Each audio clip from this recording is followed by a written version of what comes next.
ఒకప్పుడు ఒక పెద్ద పర్వత ప్రాంతంలో అగీల్ అనే బలమైన ఈగల్ ఉండేవాడు. అతని రెప్పలు బలంగా, కనులు కాచి ఆకాశంలో ఎగరడానికి సిద్ధంగా ఉండేవి.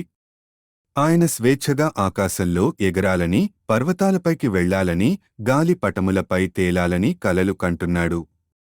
కాని అతనికి ఎగిరేందుకు ఒక పెద్ద సమస్య ఉండేది: అతని భయం.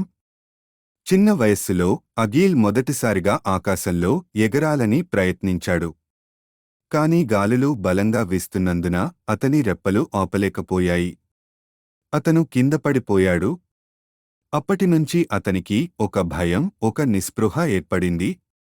నేను ఎగరలేను అని అతను అనుకున్నాడు. ఈ ఆకాశం, ఈ పెద్ద పర్వతాలు నాకు మానవులు కాదు. తర్వాత కొన్ని రోజులు ఎగరడం గురించి ఆలోచిస్తూ అగీల్ మరోసారి ప్రయత్నం చేయాలని నిర్ణయించుకున్నాడు. కాని ఆయన ప్రతిసారి బలహీనంగా, భయంతో మళ్లీ నేలమీద పడిపోతున్నాడు. ఇది అతనికి మరింత ఒత్తిడిని తెచ్చింది. కాని ఒకరోజు పెద్ద మరియు అనుభవజ్ఞుడైన ఒక అగీల్ సూష్ అతని దగ్గర వచ్చి, నీవు ఎంతైనా పోరాడితే నీవు ఇంకా బలంగా మారిపోతావు అన్నాడు. నీవు ఈ పర్వతాలను చూస్తున్నావా? ఇవి ఎంత బలంగా నిలబడాయో చూసి నేర్చుకో. ఇవి ఎన్నో తుఫానులను, గాలులను, వర్షాలను ఎదుర్కొని ఇంకా నిలబడిపోయాయి. అలాగే ప్రతి పోరాటం నిన్ను బలంగా చేస్తుంది అని సూష్ చెప్పాడు. ఈ మాటలు విన్న అగీల్ కొత్త ఆశతో మళ్లీ తన రెప్పలు తెరిచాడు. అతను ఇప్పుడు భయాన్ని నమ్మకుండా ఆకాశంలో ఎగరడం ప్రారంభించాడు. మొదటిగా అతను చాలా మెల్లగా ఎగిరినప్పటికీ అప్పుడు అతనికి దానికో కొత్త ధైర్యం కలిగింది.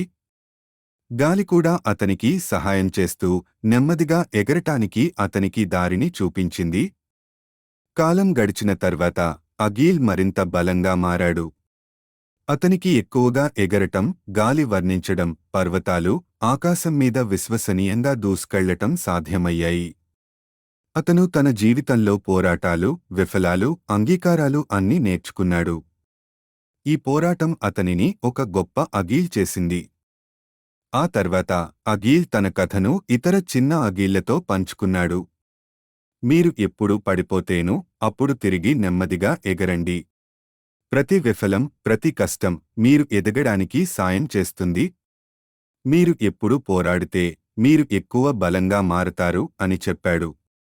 పాఠం: జీవితం ఒక పోరాటమే.